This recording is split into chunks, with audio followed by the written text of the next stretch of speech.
My girlfriend looked me in the eye and said the classic line, "I need a break. I just need space to figure myself out. No contact, please."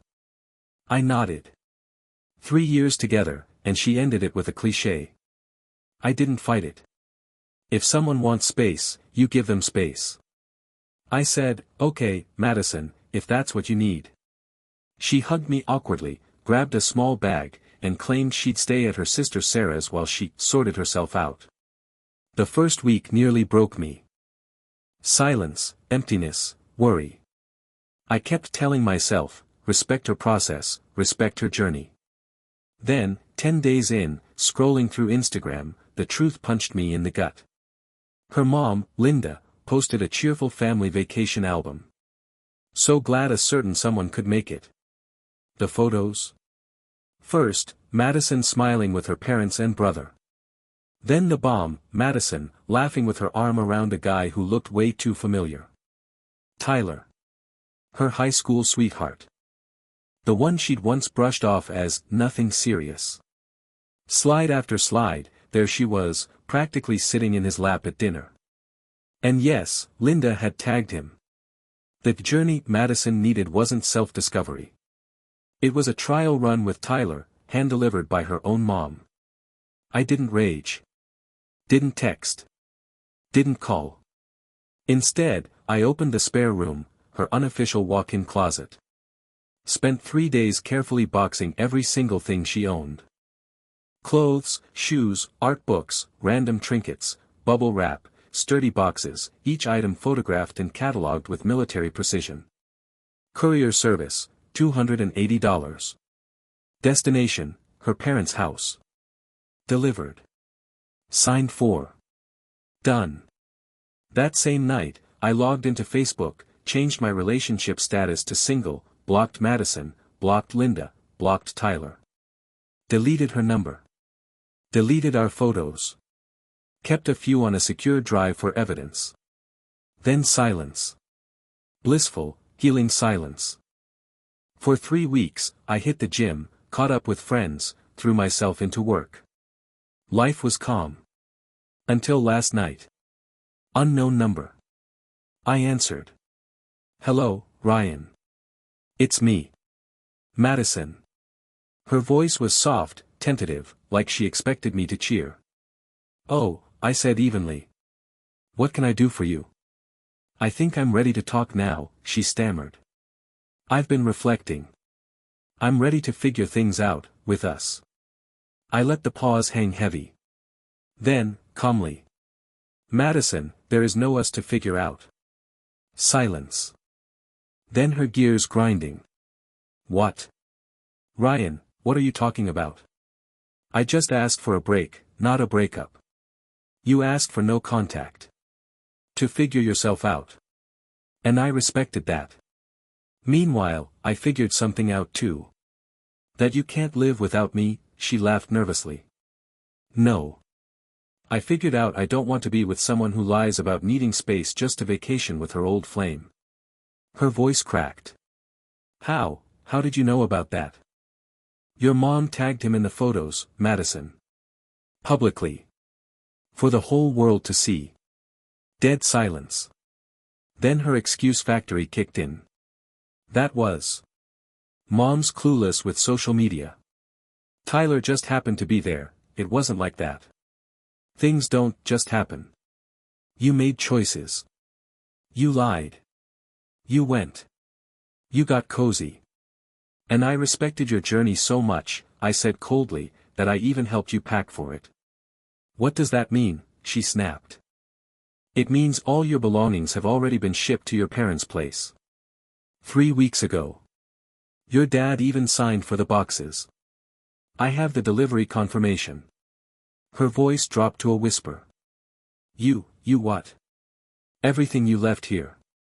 Clothes, art, trinkets. Gone.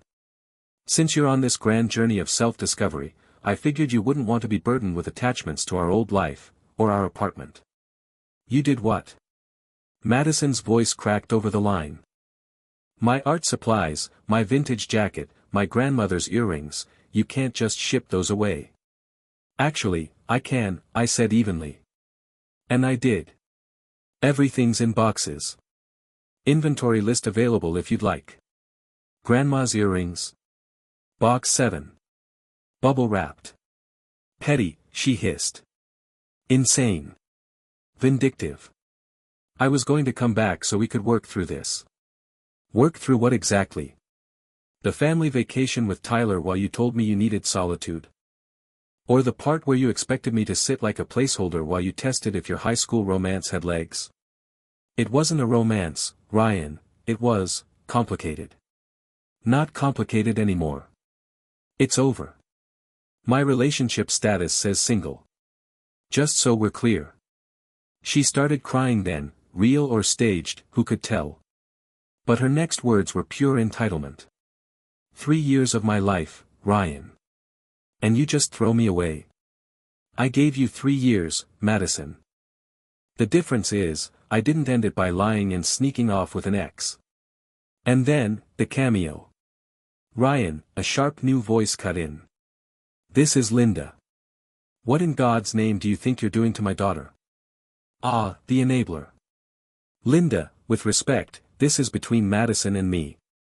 Or rather, it was. Now it's over. You can't just throw her things out. She's devastated. That trip was a misunderstanding. Tyler's just a family friend. A family friend she was practically straddling in your vacation photos? The ones you yourself posted? Linda sputtered. She was vulnerable, she needed comfort. Any good mother would help their daughter. By arranging secret getaways with her ex. Got it. Apologize and fix this, Ryan. She was willing to give you another chance. The entitlement is breathtaking. She wasn't giving me another chance, Linda. Madison made her choices. I've made mine. All that's left is for her to unpack, maybe start with her emotional baggage. Oh wait. I didn't pack that one. Cruel, heartless young man. Linda screeched. Appreciate your hospitality in the past, I said calmly, which is why Madison's belongings were delivered to your hospitable home. Good evening. Click. Blocked. It felt good. Draining, but good. The audacity was exhausting. And I knew, they weren't done. Sure enough, a week later, 9 p.m., coming home from work. Who's perched on the stairs outside my door like a tragic duo? Madison, eyes red from crying. And below her, like a gargoyle? Linda.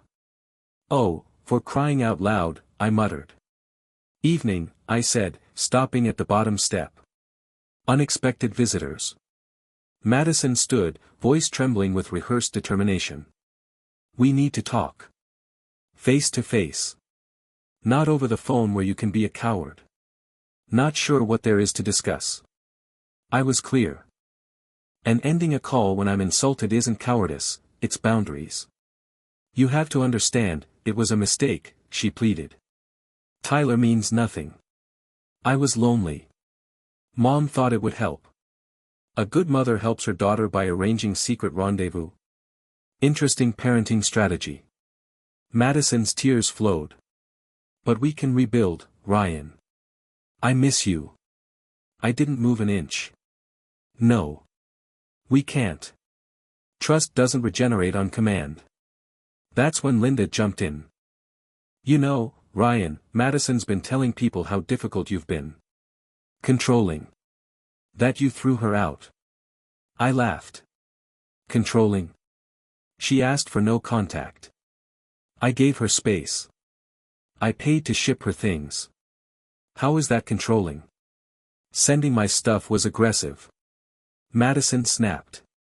And my key, I want it back. Locks were changed the day after delivery. Security reasons. That key is a souvenir now. Madison's face crumpled. Linda's eyes narrowed into slits. You changed the locks on our Madison? Linda gasped. On my apartment.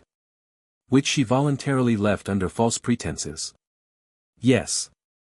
Theatrics continued. Madison sobbed about a custom ceramic planter. What if you smashed it out of spite? Box 3, I said dryly. Lime green monstrosity, wrapped in 10 layers of bubble wrap. Hideous but intact. Madison blinked, caught. Oh. I haven't unpacked that one yet. Don't you dare insult her art. Linda snapped. Just stating packing details. Now, if you'll excuse me. I moved to step past, but Madison grabbed my arm. Please, Ryan. Tyler's a loser. Lives in his parents' basement. It was madness. I want you. Ah. So Mr. Wonderful wasn't so wonderful. Shocking. I gently pulled her hand off my sleeve. Madison, choices have consequences. You chose to lie. You chose Tyler. The consequence? I don't want you. Tyler's living situation is irrelevant. What matters is, I'm done. Linda stepped forward then, eyes blazing. Linda's voice dripped venom. We have mutual friends, Ryan. Shame if they knew how callously you tossed Madison aside after one little mistake. A veiled threat. Classy. Try me, I said flatly. Every step I've taken is documented. Screenshots of your beach trip, courier receipts, delivery confirmations, even recorded calls. If either of you tries to smear me, I'll bury you in receipts. Their faces drained of color. Madison's mouth opened, closed. Linda's jaw tightened. You wouldn't dare. Test me, I shot back. I want no drama, but I will protect my name. You made this mess. Now leave. You have 5 minutes before I call security, and the police. I turned, unlocked my door, stepped inside, and shut it with finality. Heart pounding, yes. But steady. Their footsteps faded. Gone, for now. The sheer audacity. The entitlement. Unreal. I poured a whiskey, sat back, and realized, every insane stunt only confirmed my choice. I wasn't weak. I wasn't theirs to manipulate anymore. But they weren't done. 10 days of silence lulled me into thinking maybe, just maybe, they'd quit. Then, email. A scanned letter from a lawyer. Madison demanding $5,000 for emotional distress, displacement, loss of shared assets, and, my favorite, misappropriation of valuable personal items. I laughed out loud. Misappropriation. I bubble-wrapped her hideous lime green planter like it was the crown jewels. Called my lawyer. $200 later, he drafted a polite, devastating response. Madison left voluntarily. Evidence of the Tyler vacation. Courier receipts with signatures. Inventory lists with photos. Any further attempts? Countersuit for harassment and defamation. Silence. Not awkward silence, final silence. Word trickled back through a neutral friend. Madison had a full-blown meltdown. Linda fumed. And Tyler? He suddenly realized Madison came with legal threats, social drama, and her mom permanently attached. He bailed. End of rekindled high school romance. So Madison's back at her parents', surrounded by the boxes I shipped, seething, calling me the man who ruined her life. Linda's still pointing fingers, but now mutual friends are asking, didn't Linda herself post those beach photos? Didn't Madison lie about needing space?